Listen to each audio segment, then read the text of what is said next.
14 ya kalau nggak salah. Jadi tinggal beberapa minggu lagi untuk masuk ke UAS. Mudah-mudahan semua dalam kondisi sehat sehingga nanti bisa mengikuti perkuliahan ini dan juga tentunya UAS ya. Kita hari ini akan masuk di sesi yaitu uji Wilcoxon. Sudah terlihat slide-nya? Sudah, Bu. Sudah, ya. Nah, sebelumnya mungkin ada yang sudah mencari-cari informasi terkait dengan uji ini. Ada yang tahu kira-kira uji ini uji tentang apa atau digunakan untuk apa? Silakan, ada yang ingin mencoba? Kalau yang sebelumnya kita menjawab, Bu. ya silakan, Wela.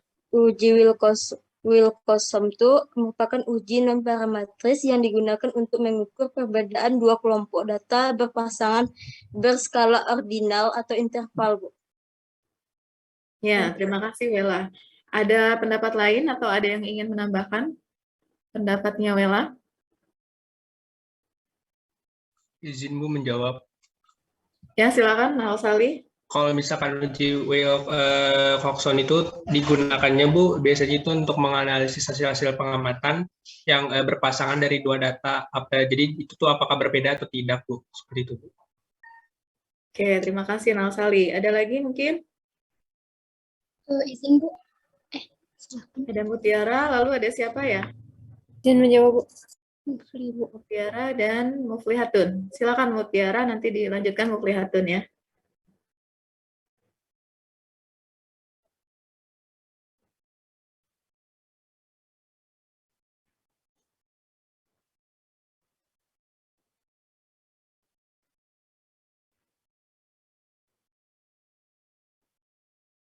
Oke, terima kasih Mutiara. Nasri, silakan Muflihatun Nisa.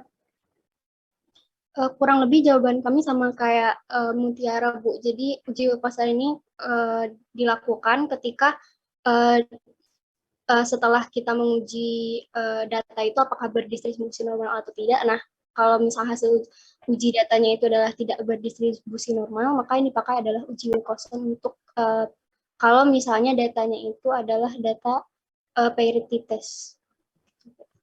Data parity test gitu ya, Muflihatun ya? Ya.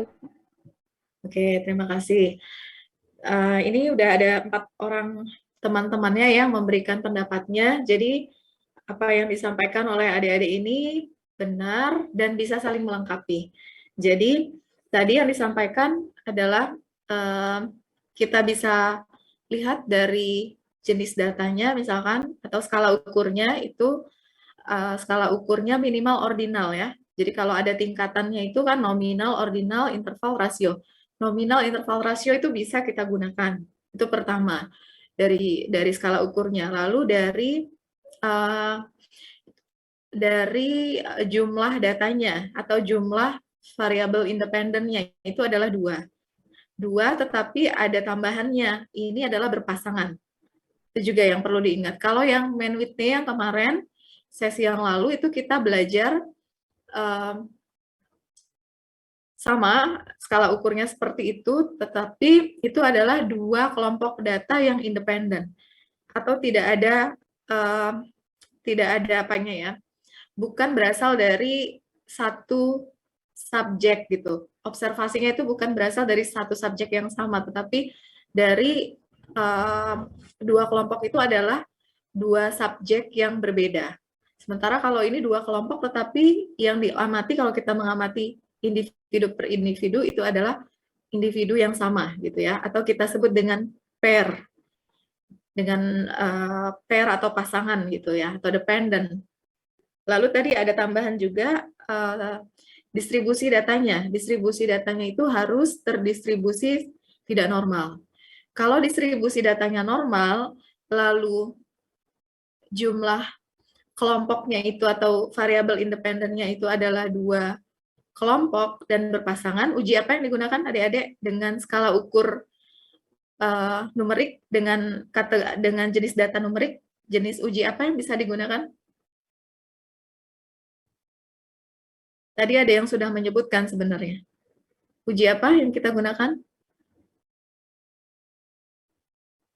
Jadi jenis datanya numerik, distribusi datanya normal, jumlah kelompoknya itu 2, dan itu berpasangan.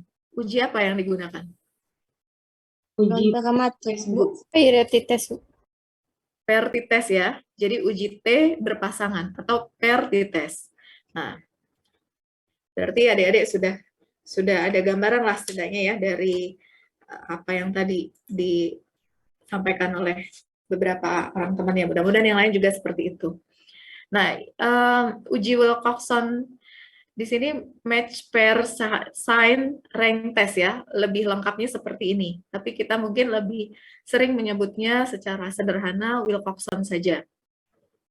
Karena ada Wilcoxon yang dia itu tidak membandingkan antara satu kelompok dengan kelompok lain yang berpasangan, tetapi dia hanya membandingkan satu nilai dengan nilai lain. Itu bukan Wilcoxon yang itu, tapi Wilcoxon yang match pair ya, yang kita maksud di sini. Jadi seperti tadi ada juga temannya yang menyebutkan bahwa uji ini merupakan termasuk uji non-parametrik atau uji yang kita gunakan ketika asumsi dari uji parametriknya itu tidak terpenuhi.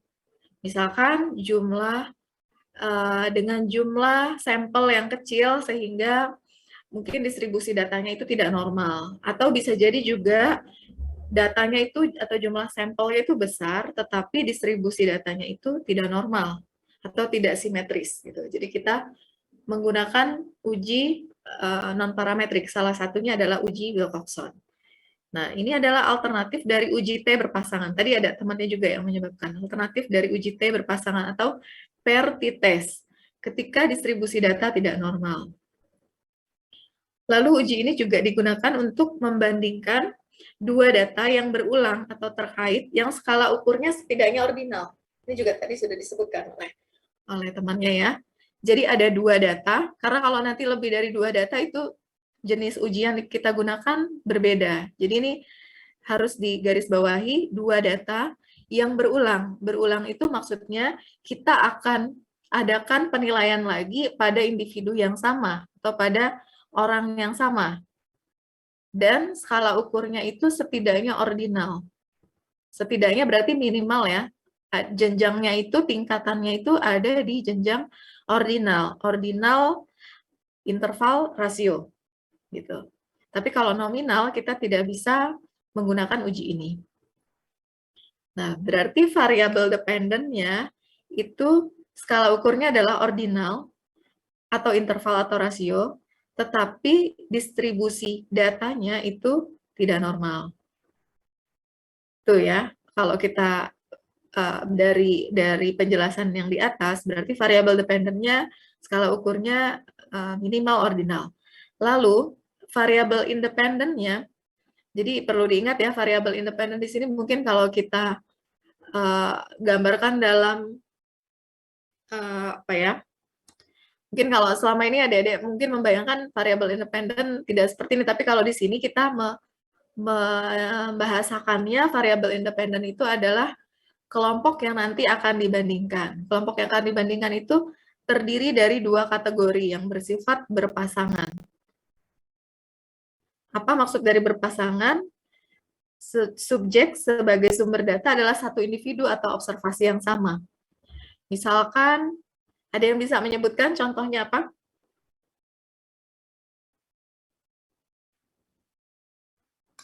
Contoh dari dua kategori yang bersifat berpasangan. Apa contohnya, adik-adik? Sebenarnya sama dengan paired test, cuman ini distribusi datanya tidak normal. Ada yang bisa menyebutkan contohnya?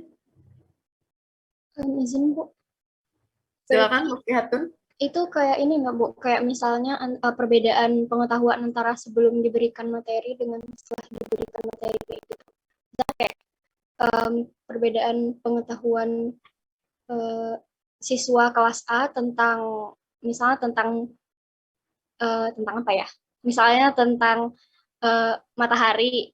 Nah, sebelum diberikan materi dengan sesudah diberikan materi. Gitu. Iya, benar ya. Jadi seperti tadi yang disebutkan oleh temannya Muflihatun, misalkan ada siswa, ada sekian siswa, misalkan ada 20 siswa yang diukur tingkat pengetahuannya. Nah, diukurnya itu 2 kali sebelum diberikan materi dan setelah diberikan materi. Lalu nanti akan dibandingkan ya, apakah ada perbedaan ataukah tidak. Kita kan harapannya setelah diberikan materi, pengetahuannya meningkat gitu, ada perubahan, ada peningkatan. Nah, itu yang kita ingin uji secara statistik, apakah berbeda bermakna ataukah tidak gitu. Nah, itu adalah salah satu contohnya. Jadi, berpasangan itu adalah satu subjek atau satu individu itu dilakukan 2 kali pengukuran. Itu. Asumsinya 2 set data atau kelompok yang dibandingkan adalah berpasangan. Tadi ya, berpasangan itu tadi sudah kita jelaskan, di mana pasangan ini pasangan dari populasi atau sampel yang sama. Misalkan tadi dari anak SD misalkan. Nah, itu berarti populasi atau sampel yang sama gitu, bukan yang misalkan satu dari populasi SD kelas A misalkan, nanti ada lagi populasi dari atau sampel dari kelas B. Kalau seperti itu bukan pair namanya, tapi independen ya, yang kita bahas sesi yang lalu. Atau kita sebut dengan dependent measure atau paired sample atau repeated measure, karena ada pengukuran yang berulang di awal, pada saat materi belum diberikan, dan setelah materi diberikan. Jadi ini nama lainnya ya.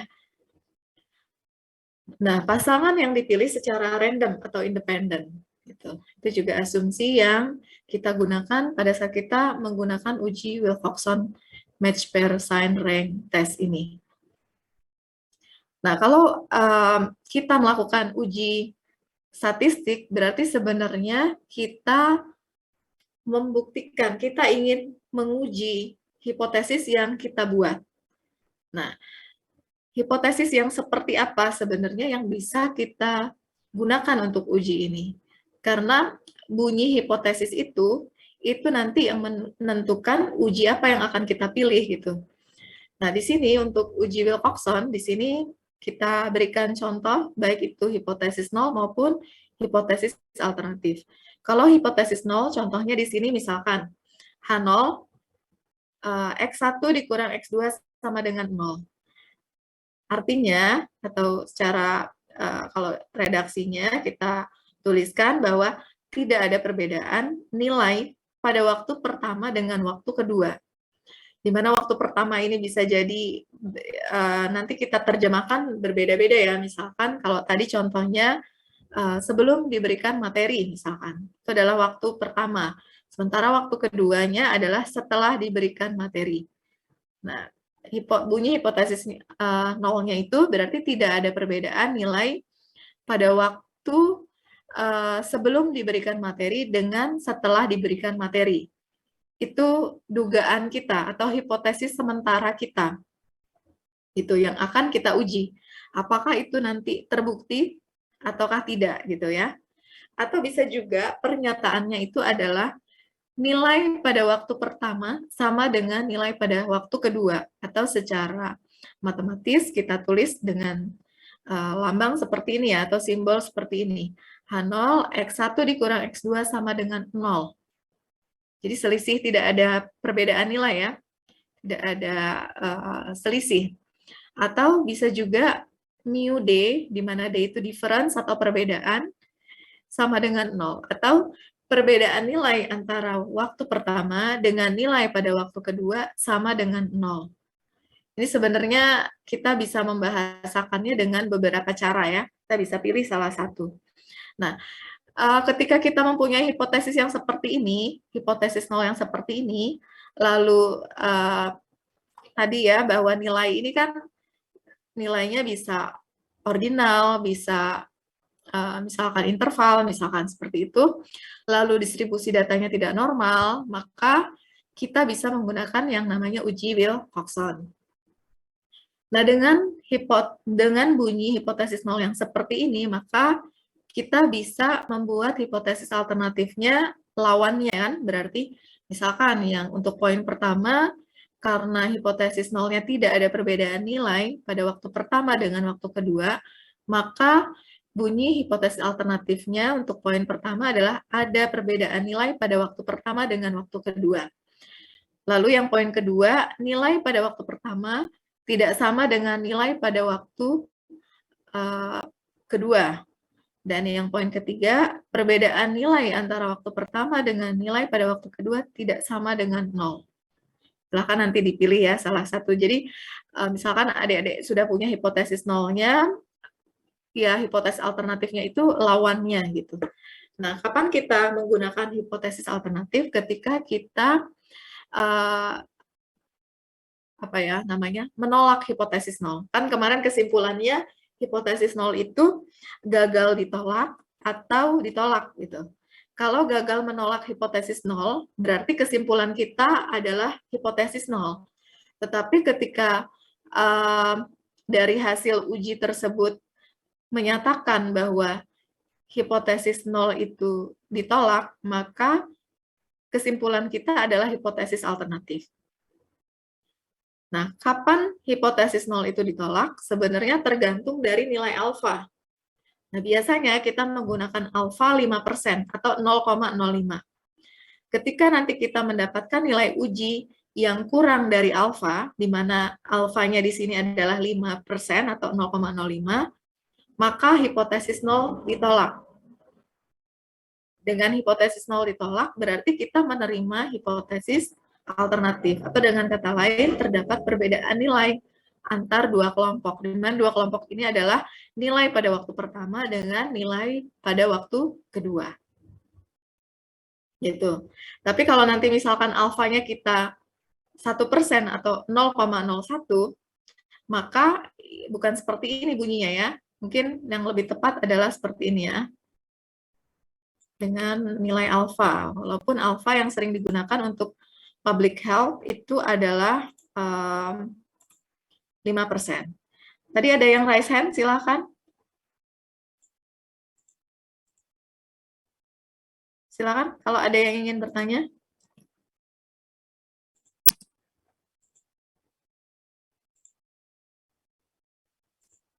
Ada yang ingin bertanya tadi?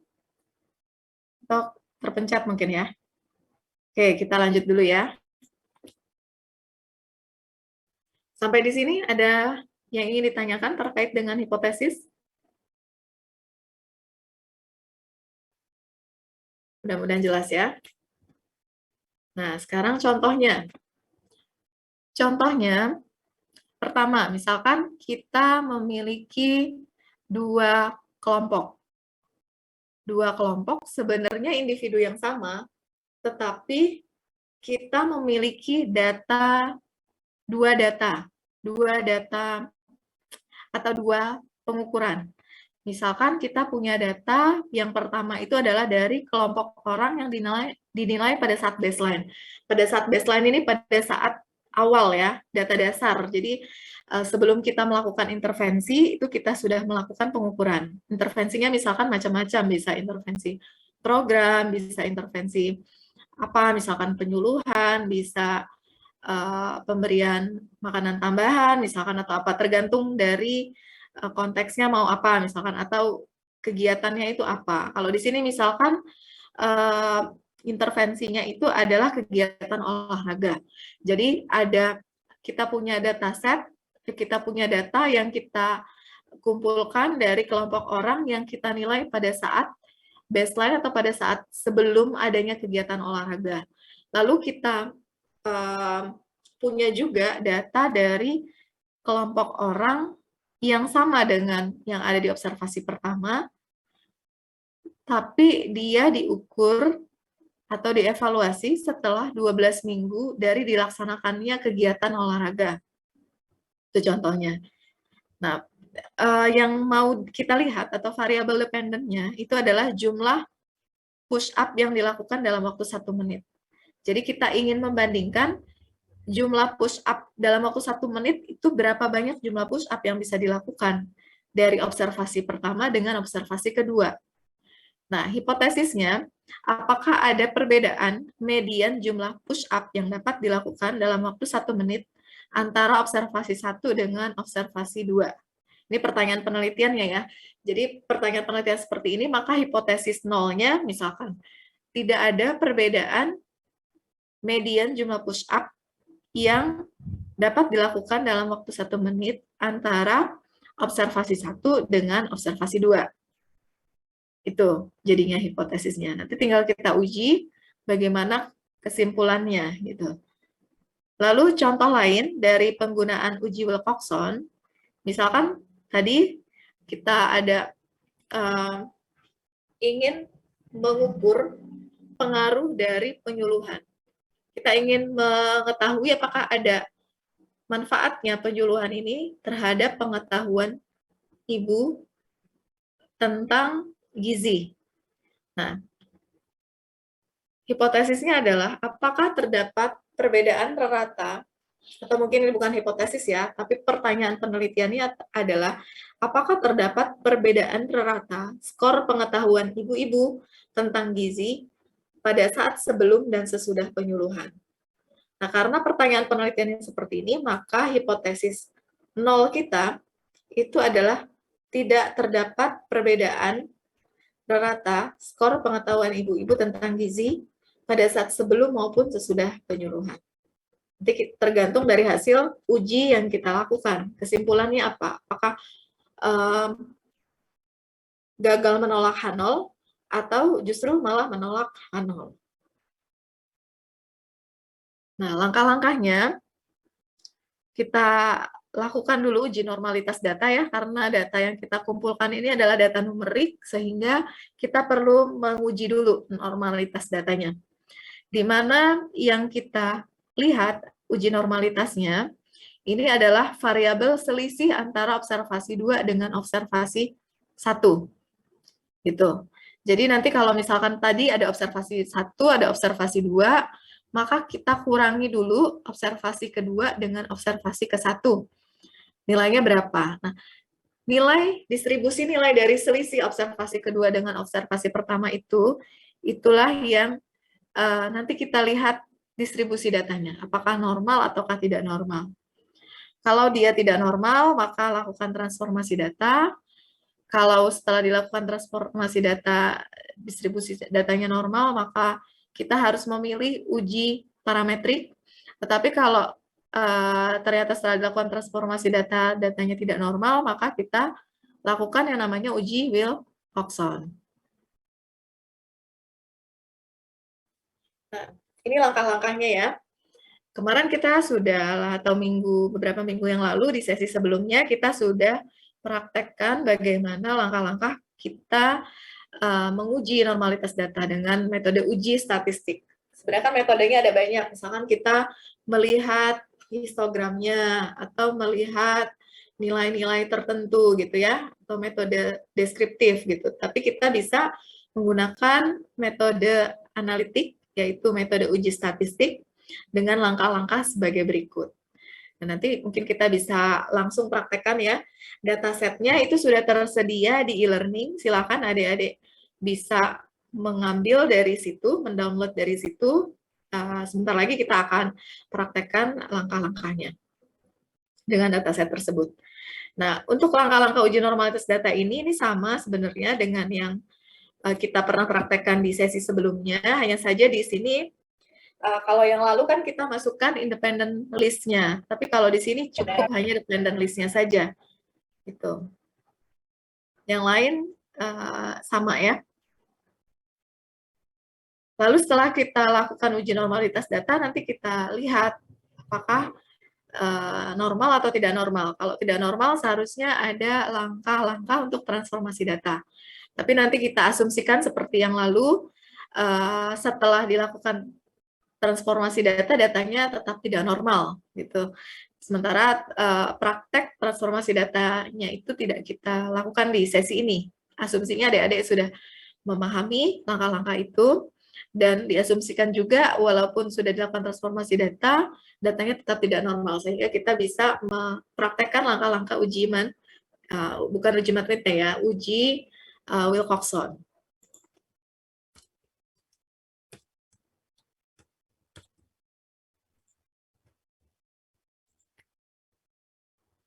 Nah, sekarang kita mulai latihan.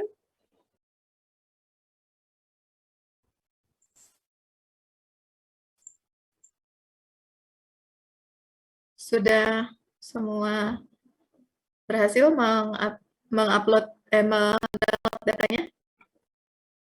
Dataset yang ada? Sudah, Bu. Sudah ya. Oke, kita stop share dulu.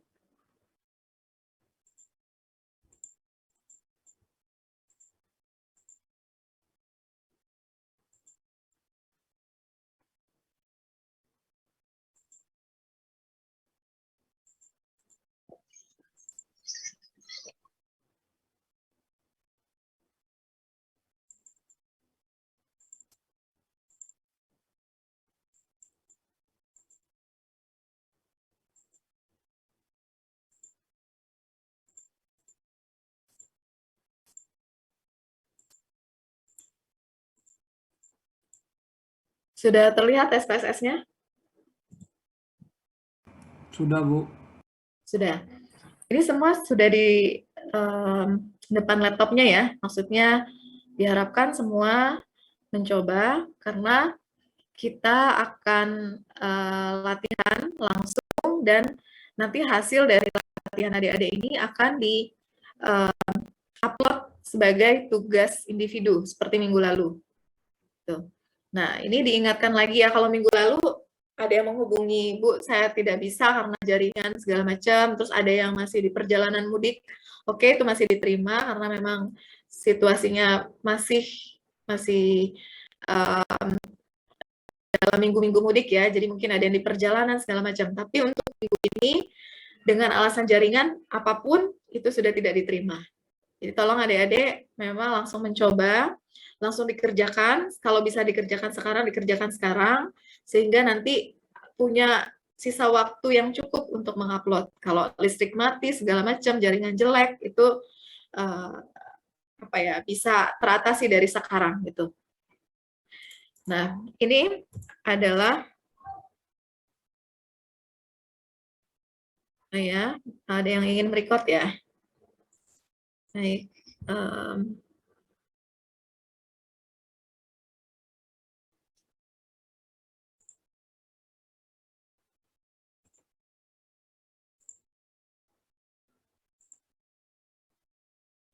Oke, nanti mungkin begini saja, kalau di-record di laptopnya mahasiswa, kadang-kadang ada yang nge-hang ya laptopnya ya. Jadi di-record di laptop ini saja, nanti linknya akan dibagikan ya. Recording in progress. Nah, pengumpulan tugasnya, batas waktunya adalah sampai dengan 23.59 WIB. Paham ya adik-adik ya? Nah, ini kita kembali ke SPSS-nya. Di sini tersedia beberapa variabel. Ada variabel nomor, prepeng. Ini prepeng ini adalah sebelum dilakukan penyuluhan. Jadi pengetahuan penyuluhan. Peng ini adalah pengetahuan setelah diberikan penyuluhan. Nah, selisih ini adalah perbedaan nilai atau pengurangan nilai dari yang post dikurang pre, sehingga didapatkan variabel ini. Bagaimana caranya adik-adik bisa mendapatkan nilai ini? Dari menu apa kira-kira? Transform. Transform. Ada lagi? Setelah Compute variable. Ya, compute variable. Oke, sekarang kita praktekkan ya. Misalkan kita ini sebenarnya harusnya tadi dihapus ya, tapi tadi lupa dihapus. Kita coba ulang saja ya. Jadi kita hapus. Bisa ya adik-adik menghapus variabel selisih dengan cara disorot kolomnya, lalu delete. Bisa? Disorot tadi variabelnya, lalu tekan tombol delete. Bisa? Bisa, Bu. Bisa, berhasil ya. Nah, sekarang coba kita lakukan compute-nya. Tadi temannya Yunita mencontohkan dari menu transform lalu compute ya. Lalu apa di sini adik-adik? Target variabelnya misalkan kita beri nama tadi apa? Selisih ya. Selisih. Nah, apa nih yang kita pindahkan? Tadi selisih itu adalah post dikurang pre. Jadi apa di sini? Pengetahuan setelah dikurang pengetahuan sebelum, Bu. Ini ya, dikurang, tanda kurang ya. Tanda minus, dikurang pengetahuan sebelum. Sudah? Oke. Oh, belum dipindahkan.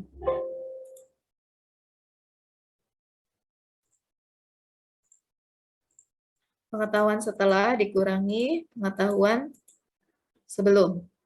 Sudah ya, seperti ini. Oke. Maka di samping kolom pospeng ini muncul kolom selisih. Bisa dipahami? Nah, di sini ada data yang plus, ada data yang minus. Kalau minus berarti setelah diberikannya penyuluhan, justru pengetahuannya malah turun. Tapi kalau yang plus, berarti setelah diberikan penyuluhan, pengetahuannya meningkat. Ada juga yang skornya 0. Kalau skornya 0 berarti sama nilainya antara yang sebelum dilakukan penyuluhan dengan yang setelah dilakukan penyuluhan. Kita lihat di sini ada 100 ya, ada 100 observasi. Berhasil semua ya di tahap ini ya. Nah, sekarang tadi langkah pertama apa? Adik-adik ada yang masih ingat? Apa langkahnya? Sebelum kita ya? Uji normalitas data. Uji normalitas data.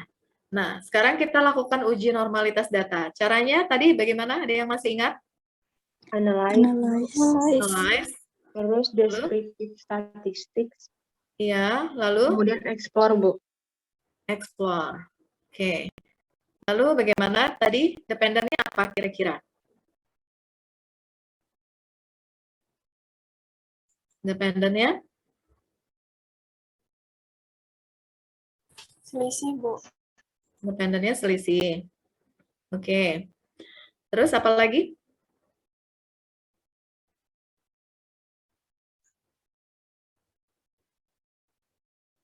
Kita perlu melihat selisihnya aja, atau kita perlu juga melihat sebelum dan setelah? Gimana? Jadi, untuk menentukan uji hipotesisnya, itu adalah nilai dari selisih. Tetapi kalau nanti kita ingin menampilkan secara deskriptif, maka kita perlu tahu juga distribusi data dari nilai sebelum dan setelah. Jadi dua-duanya ini tiga-tiganya ini sebenarnya bisa kita,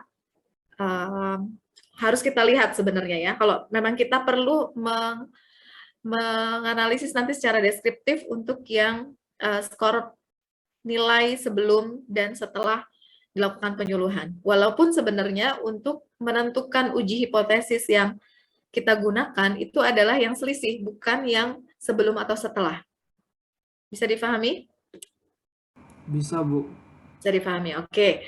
Nanti kalau ternyata skor dari variabel dari yang sebelum dan setelah itu adalah distribusinya datanya tidak normal, maka pada saat kita melakukan analisis deskriptif, interpretasi secara deskriptifnya, penyajian data secara deskriptif, maka kita tidak bisa menggunakan apa, adik-adik? Masih ingat yang lalu?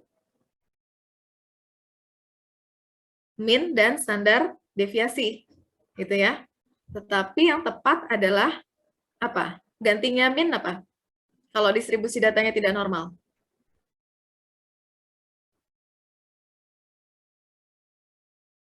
Median. Iya, median dan misalkan nilai interquartile range ya, pengganti dari standar deviasinya itu. Oke, mudah-mudahan adik-adik paham ya. Lalu sampai di sini, langkah selanjutnya apa? Plot. Plot, lalu faktor level together-nya sudah tercentang. Apalagi? Normalitinya dicentang dulu. Bu. Ya, dicentang ya. Stem and leaf-nya ini bisa dihilangkan kalau kita tidak perlu ya. Kan kita tidak perlu nih, kita cuma nilai uji normalitasnya saja. Jadi ini bisa kita uncheck. Continue. Sudah semua? Seperti ini? Kalau sudah, continue.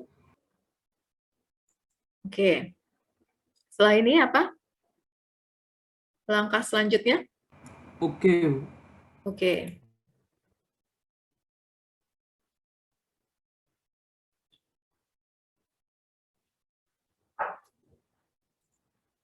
Nah, sekarang kita lihat di output-nya ya.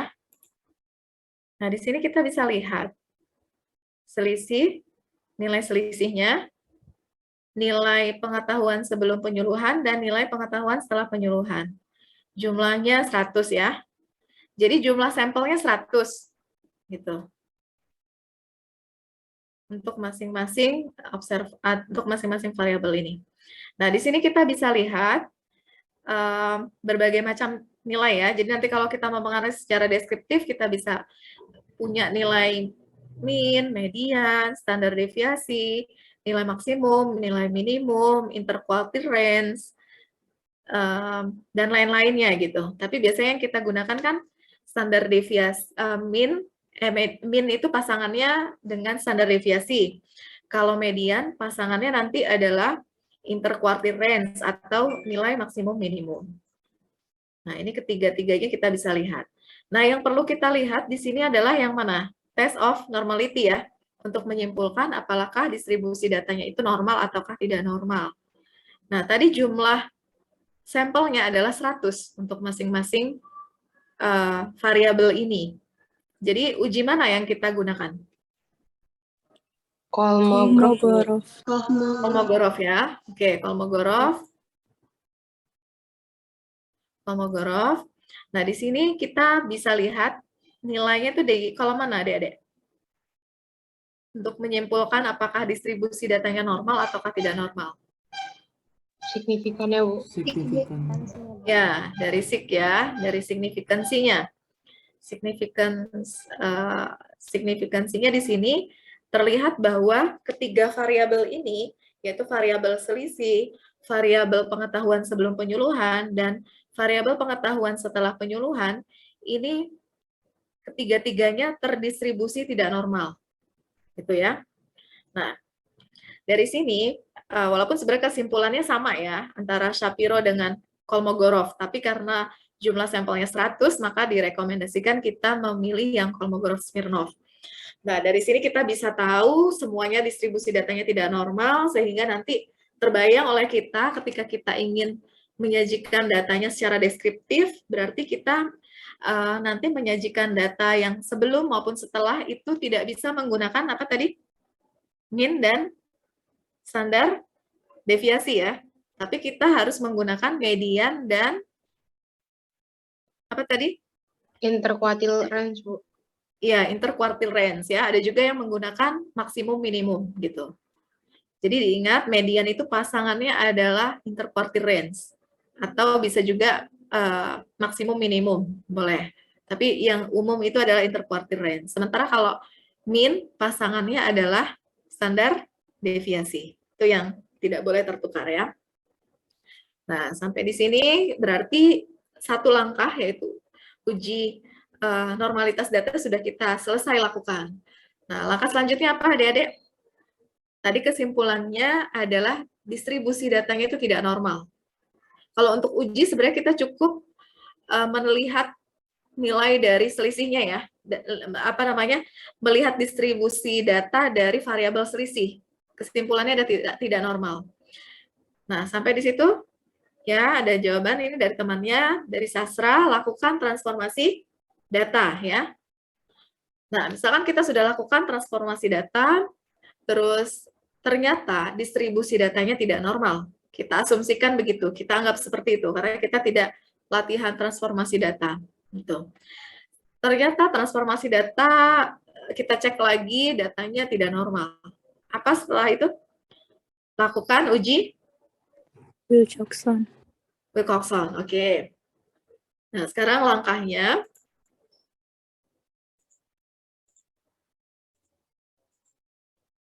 ya, langkahnya bagaimana? Ada yang masih ingat? Analyze. Analyze. Explore. Descriptive statistic. Descriptive. Di explore. Explore. Lalu?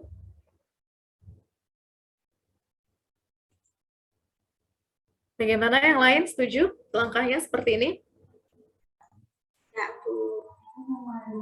Bagaimana langkahnya?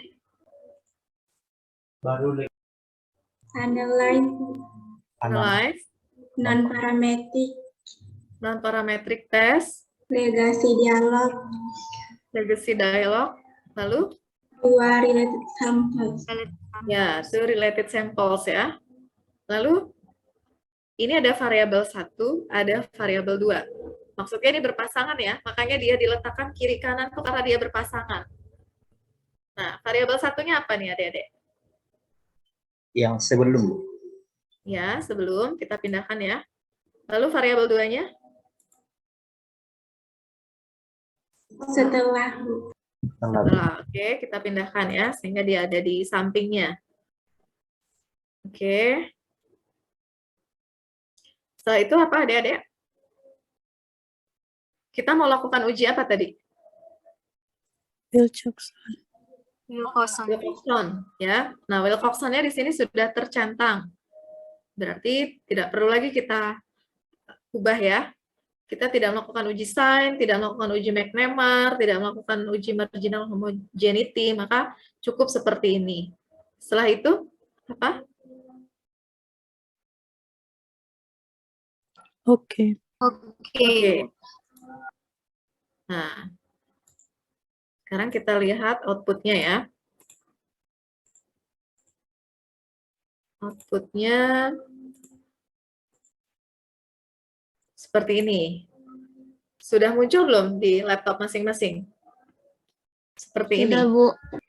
Sudah, Bu. mungkin ada yang sedang proses ya, kalau laptopnya yang kecil atau apa itu mungkin ada agak lambat. Tapi kalau kita menggunakan dataset yang sama, langkah yang sama, harusnya outputnya juga akan sama seperti ini. Nah, dari sini kita bisa lihat bahwa di sini ada pengetahuan setelah penyuluhan, dikurangi pengetahuan sebelum penyuluhan. Jadi yang dikurangi adalah variabel 2 dikurangi variabel 1 ya. Nah, di sini ada negative range. Negative range ini maksudnya adalah yang mengalami, di sini ada keterangan ya, A. A ini adalah pengetahuan setelah penyuluhan kurang dari pengetahuan sebelum penyuluhan. Atau dengan kata lain kita sebut apa ini? Mengalami peningkatan atau penurunan setelah dilakukan penyuluhan? Penurunan. Jadi ada penurunan nilai gitu. Ada 26 dari 100, ada 26 data atau observasi yang mengalami penurunan nilai. Sementara yang positive range ini adalah yang justru mengalami peningkatan. Yang mengalami peningkatan sebanyak 56 orang. Gitu. Sementara yang C ini sama gitu, baik sebelum maupun setelah, ada 18 orang. Nah, di sini ada mean range ya, sum dan sum of range. Jadi di yang uji Wilcoxon ini yang diurutkan tuh bukan nilai observasinya, tetapi yang diurutkan adalah peringkatnya. Jadi tadi selisih, kita punya variabel selisih, selisihnya itu diurutkan gitu.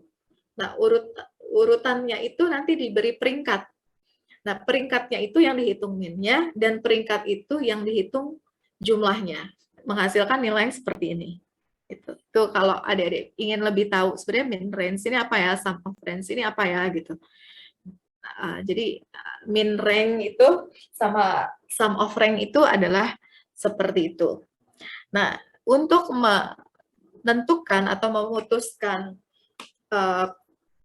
kesimpulan atau hipotesis dari yang kita ajukan tadi, itu yang kita lihat adalah di kolom tes statistik ini. Jadi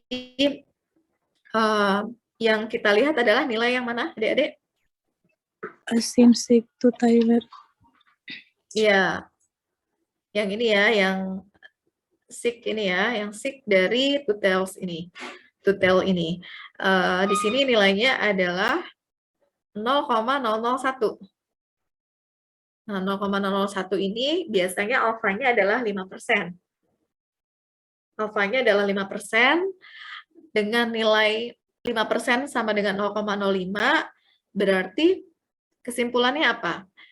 P-value-nya lebih besar atau lebih kecil dari alfa, atau alfanya tadi 0,05. Lebih besar atau lebih kecil P-value-nya dibandingkan alfa? Kecil. Lebih kecil. Ya, lebih kecil ya. Nah, kalau lebih kecil kesimpulannya apa? Hipotesis nolnya gagal ditolak atau hipotesisnya ditolak? Hipotesis nolnya ditolak. Ditolak. Hipotesis nol ditolak. Nah, tadi kita punya hipotesis nolnya adalah apa ya tadi? Di sini belum ditentukan ya, apa hipotesisnya ya. Nah,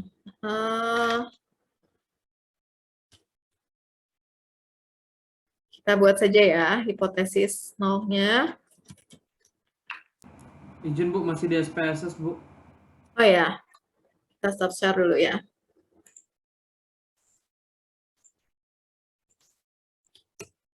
Buatlah hipotesis nol dari penelitian tersebut. Nih, coba kita buat hipotesisnya apa? Kita coba rumuskan ya. Tadi kan nilai pengetahuan sebelum penyuluhan dan setelah penyuluhan. Kita bisa pilih tadi dari 3 contoh tadi ya. Kita mau apa nih? Contohnya apa? Misalkan kita menggunakan yang tidak ada perbedaan nilai pengetahuan sebelum penyuluhan dengan setelah penyuluhan. Ini hipotesis nolnya.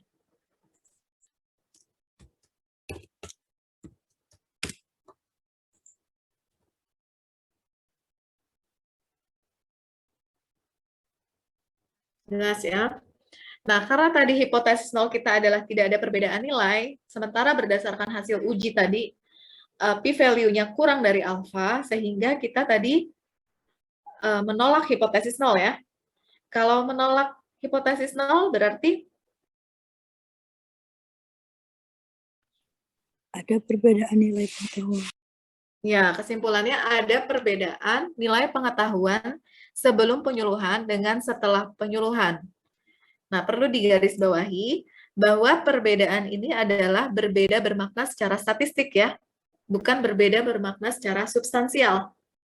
Kalau secara substansial nanti bisa jadi itu tidak sama dengan secara statistik. Karena kalau secara statistik itu bisa kita mainkan, misalkan kita otak-atik jumlahnya atau apa gitu, sehingga bisa dibuat signifikan gitu. Tetapi kalau secara substansi, itu lain halnya gitu. Jadi bisa jadi nanti dengan pertimbangan substansial, misalkan pertimbangan klinis, walaupun secara statistik itu ada perbedaan, misalkan secara statistik, tetapi secara substansi tidak ada, kesimpulan kita bisa nanti secara substansi itu kesimpulan akhir kita adalah tidak ada perbedaan atau ada perbedaan gitu. Tergantung nanti pertimbangan-pertimbangan lainnya. Tapi yang kita bahas di sini, kita batasi, ini adalah perbedaan secara statistik. Gitu ya. Nah, seperti itu. Diasumsikan bahwa transformasi data tidak berhasil, tadi sudah kita lakukan ya. Sajikan hasil pengolahan data baik secara deskriptif maupun analitik. Berilah interpretasi dari hasil analisis tersebut. Bagaimana? Ada yang ingin mencoba, kira-kira bagaimana cara menyajikan datanya?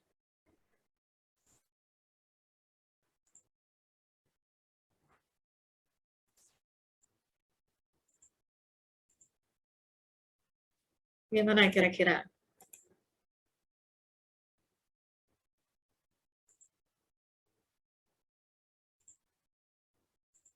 Kita sajikan datanya secara deskriptif dulu. Gimana nih caranya?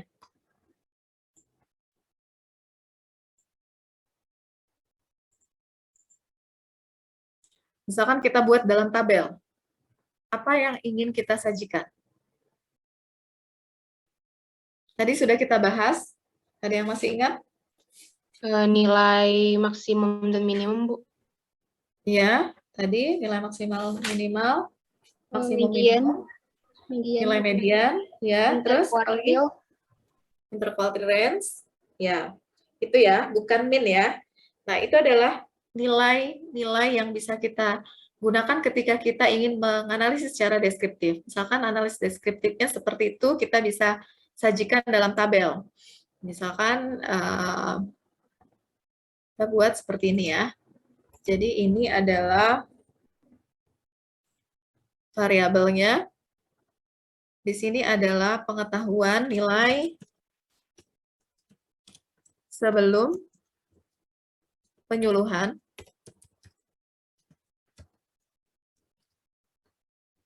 Yang di bawah adalah nilai setelah penyuluhan.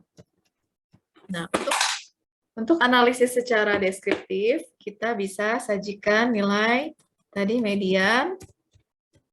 Nah, biasanya begini ya cara menyajikannya. Interquartile range. Mediannya tadi bisa kita cek dari output yang tadi. Nanti kita tuliskan di sini. Nah, sementara untuk analisis analitiknya, mana delete. Oke, analisis ini kita berdasarkan nilai P value atau nilai P ya. Nah, nilai P-nya itu nanti kita gabungkan saja, kita merge saja selnya.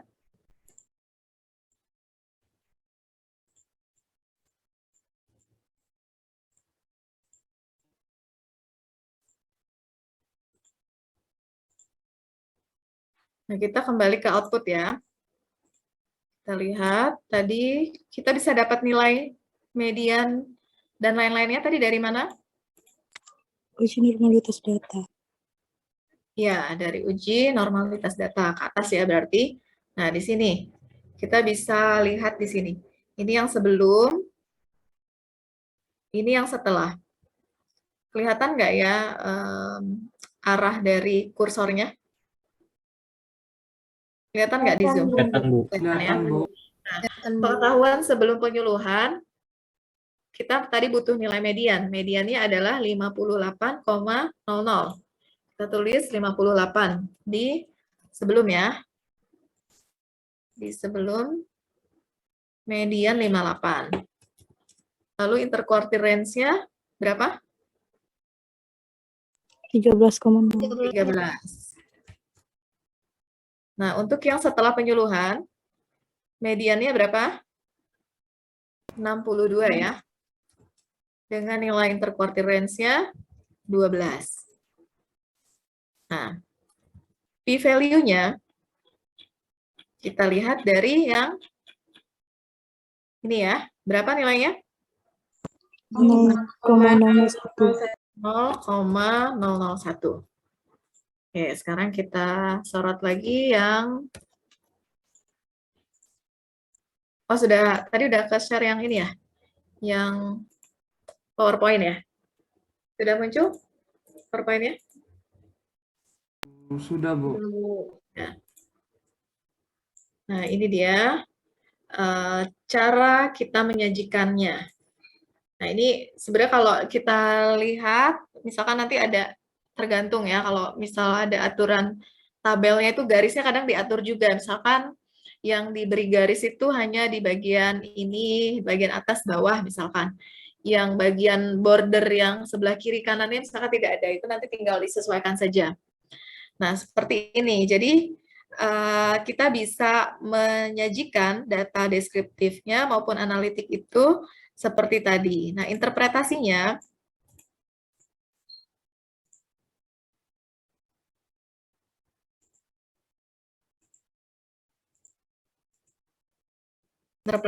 bagaimana?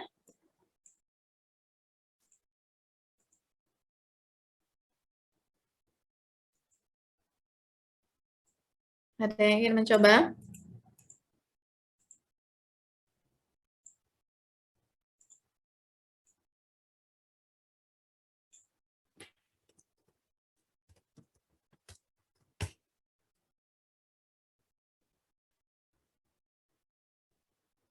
Mediannya 58, interquartile-nya 13. Berarti Q3 dikurang Q1 itu 13.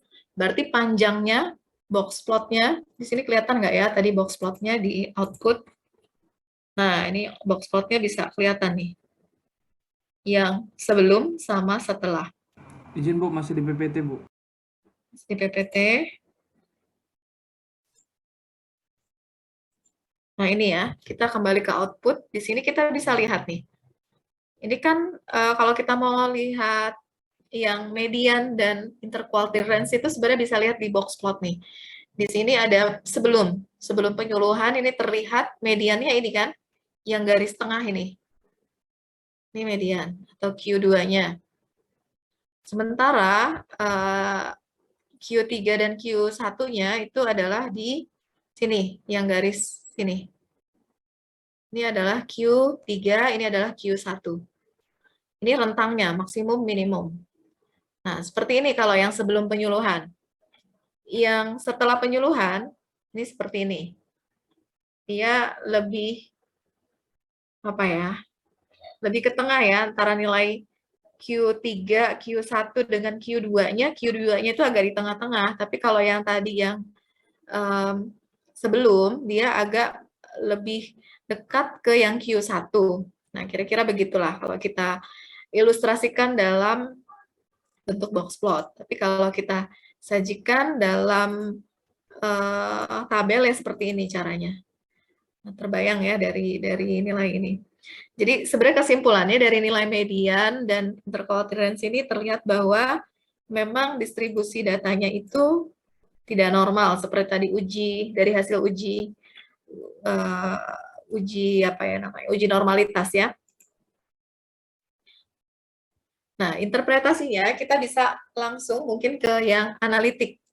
Analisis analisis yang secara analitiknya. Apa tadi kesimpulannya?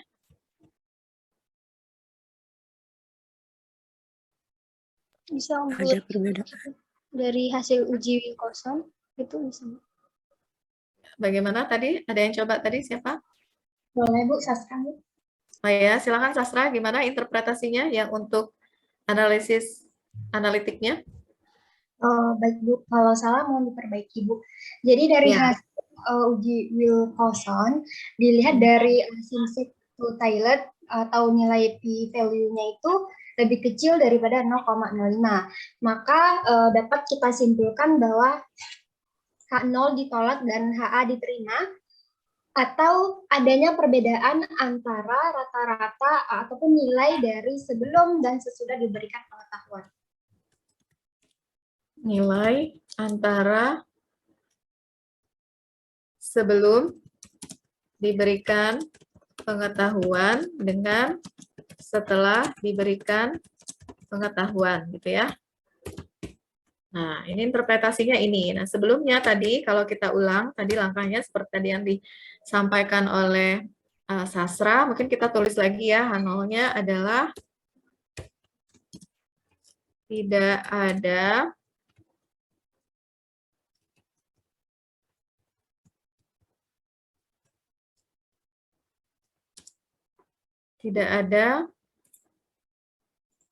perbedaan nilai antara sebelum diberikan pengetahuan dengan setelah diberikan pengetahuan ya.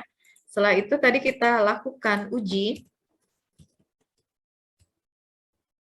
P-value-nya berapa tadi? 0,01 ya.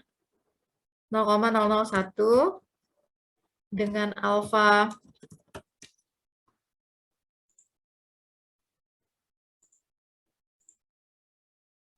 dengan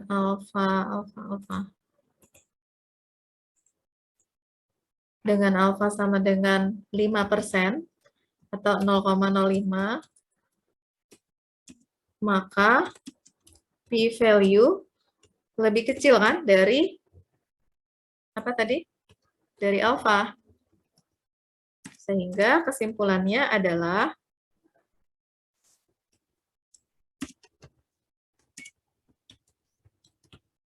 H0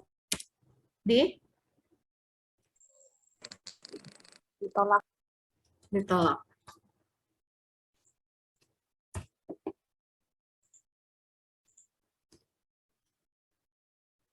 Jadi, kalau H0 ditolak, interpretasinya adalah ada perbedaan nilai antara sebelum diberikan pengetahuan dengan setelah diberikan, ada perbedaan nilai pengetahuan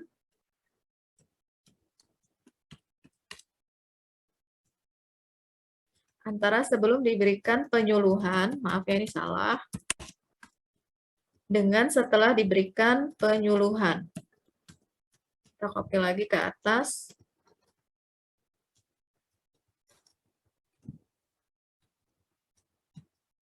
Tidak ada perbedaan nilai pengetahuan antara sebelum diberikan penyuluhan dengan setelah diberikan penyuluhan.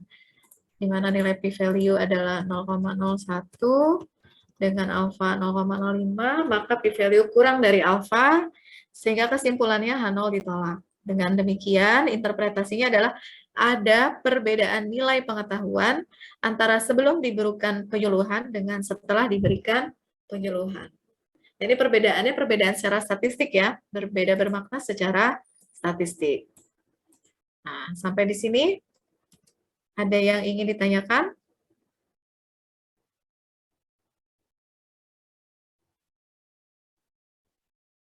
Jadi tadi adik-adik kita ulang ya, di langkah ini mungkin, supaya tidak lupa.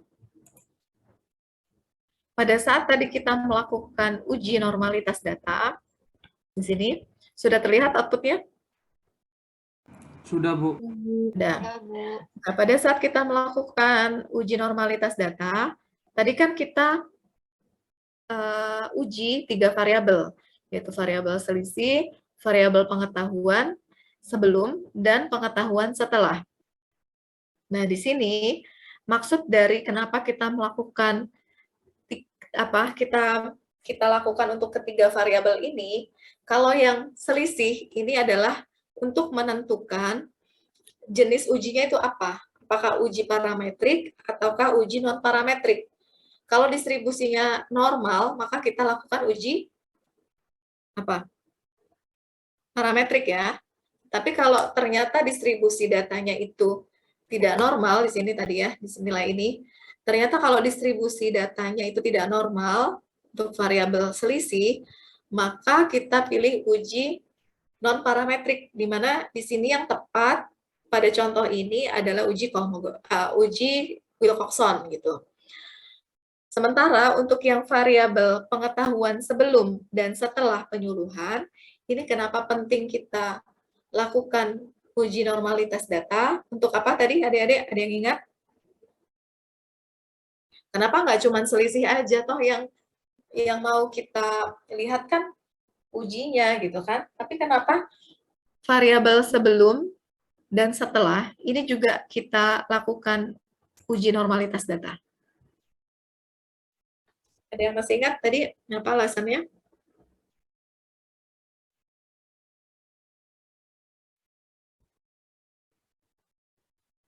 Bisa dikaitkan tadi dengan tabel tadi? Ada yang masih ingat? Izin menjawab, Bu.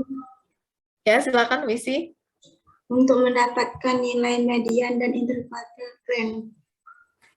Ya, terima kasih Wisi ya. Jadi tadi yang disampaikan oleh Wisi sudah benar, tapi tepatnya adalah untuk menentukan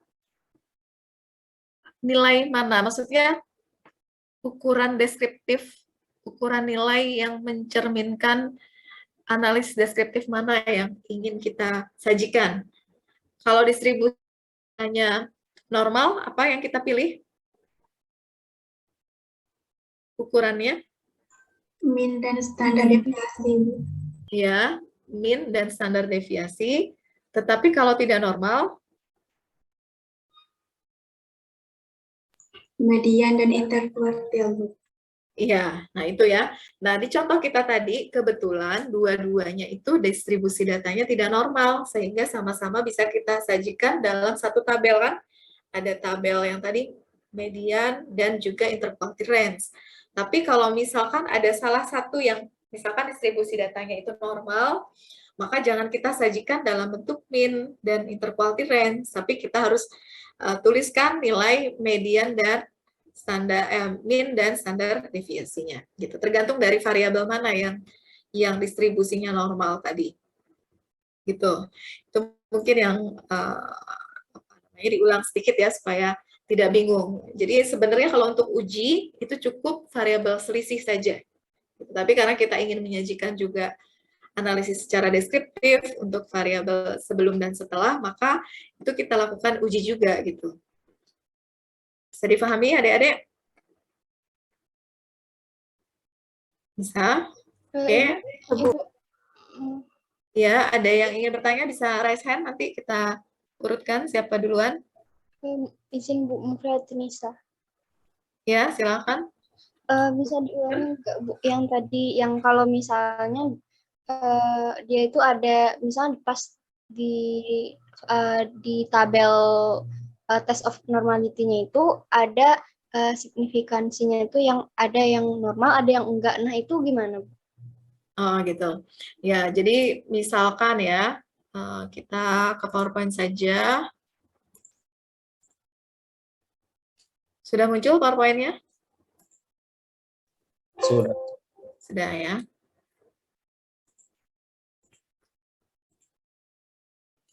Misalkan begini. Kalau tadi ini kan nilainya benar-benar nilai yang sebenarnya ya dari hasil pengolahan data lewat SPSS yang tadi kita lakukan. Misalkan yang tidak normal itu hanya yang sebelum, yang setelah misalkan itu normal misalkan datanya. Maka di sini, sebentar ya.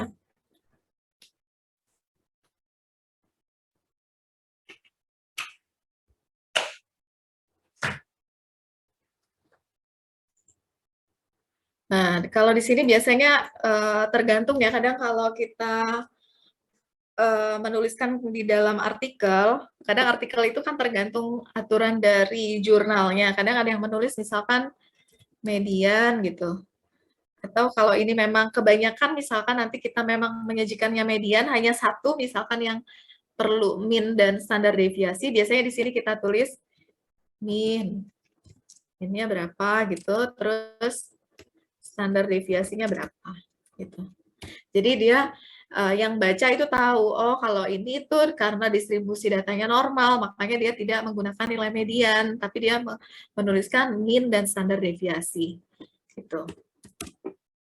Walaupun mungkin nanti tiap misalkan kita mau menuliskan hasilnya itu di artikel tertentu itu ada ininya ya, ada aturannya gitu, atau dibuat tabel terpisah misalkan, itu juga bisa gitu. Bisa difahami, Muflihatun? Oh, ya Bu, izin bertanya lagi Bu, kalau untuk menentukan misalnya kayak ada ini kan ada 3 gitu Bu. Nah, itu kalau misalnya ada yang normal, ada yang enggak, nah itu cara nentuin kita pakai ujinya itu gimana, Bu? Maksudnya, apakah itu uji parametrik atau non parametrik gitu? Ya, ada yang masih ingat tadi, adik-adik, yang menentukan ujinya itu yang variabel mana? Gitu ya, Muflihatun ya pertanyaannya ya. Yang menjadi penentu kita milih uji mana, itu variabel yang mana yang perlu diuji? Iya, Bu, kalau misalnya datanya. satunya ada yang dia p-value signifikansinya itu misalnya ada yang kurang dari 0,05, satunya ada yang lebih dari 0,05 kayak gitu. Nah, itu kan ada yang normal berarti ada yang normal, ada yang enggak gitu. Nah, jadi variabel yang mana yang dipakai gitu. Oke, terima kasih Muflihatun. Ada yang masih ingat tadi? Selisih, Bu. Ya, betul ya. Tadi yang disebutkan oleh Tala. Jadi, kita bukan melihat dari nilai sebelum dan setelah, tetapi yang kita lihat adalah distribusi data dari selisih. Makanya tadi perlu kita hitung selisih. Gitu. Bisa dipahami adik-adik? Kita mungkin ke tadi ya, ke SPSS-nya. Kita tampilkan lagi dari file SAV-nya. Ini kan tadi kita punya variabel aslinya itu sebenarnya cuma nomor, pre, dan post gitu ya. Aslinya ini yang kita punya. Nah, setelah kita punya data ini, kita hitung selisihnya dengan cara tadi ya, compute ya. Masih ingat tadi langkahnya? Post dikurang pre. Masih ingat. Nah, berarti kita punya variabel baru yaitu variabel selisih. Nah, untuk menentukan ini nanti ujinya parametrika atau non parametrika, itu bukan dari hasil uji normalitas data dari variabel pre dan post, tapi dari yang variabel selisih. Bisa dipahami? Bisa, Bu. Terima kasih, Bu. Ya, jadi sekali lagi dari yang variabel selisih, kalau yang pre dan post ini nanti untuk membantu kita menyajikan data secara deskriptif. Apakah nanti kita sajikannya median kah dengan interquartile range kah, ataukah dengan mean dan standar deviasi. Itu. Sebenarnya kalau kita nggak menyajikan itu secara deskriptif, kita langsung aja uji normalitasnya cukup selisih saja, tidak perlu pre dan post ini juga dilakukan uji normalitas data. Sampai di sini ada lagi pertanyaan mungkin?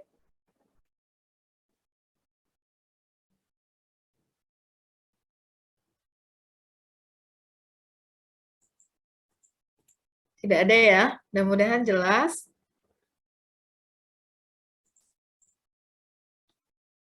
Kalau sudah jelas, berarti silakan adik-adik berlatih lagi, karena ini sebenarnya praktek ya. Izin Bu, pertanyaan, Andre, ya. Untuk yang nanti Bu, yang kita buat di Word nantinya itu sampai diinterpretasi untuk uji Wilcoxon kan Bu ya, setelah ininya Bu ya? Iya, Oke. sama dengan yang sesi lalu ya. Adik-adik masih ingat kan ada interpretasi juga sampai Iya, Bu. itu. Baik, Bu. Terima Ada kasih, lagi? Bu. Ya, sama-sama ada lagi? Bu, izin. Silakan, Melvi. Untuk tabel-tabelnya juga dicantumkan ya, Bu? Nah, itu bagian apa tuh? Coba kita kembali ke slide ya. Kita kembali ke slide yang berisi pertanyaan yang perlu adik-adik lakukan. Sajikan hasil pengolahan data baik secara deskriptif maupun analitik. Kira-kira gimana nih terkait dengan tadi pertanyaan Melvi? Perlu nggak kita menyajikan tabel tadi? Itu menjawab yang poin berapa nih? 1, 2, 3, 4, 5, 6. Kira-kira dia menjawab poin yang pertanyaan yang keberapa ya? Tabel tadi. 5, Bu.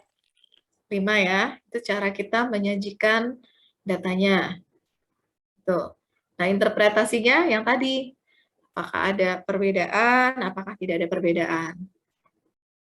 Bisa dipahami, Melvi? Bisa, Bu. Terima kasih, Bu. Ya, jadi pastikan adik-adik menjawab pertanyaan-pertanyaan ini. Nah, tadi ada pertanyaan juga, langkah-langkahnya juga perlu ditulis tidak sama seperti minggu lalu. Jadi langkah-langkahnya juga iya.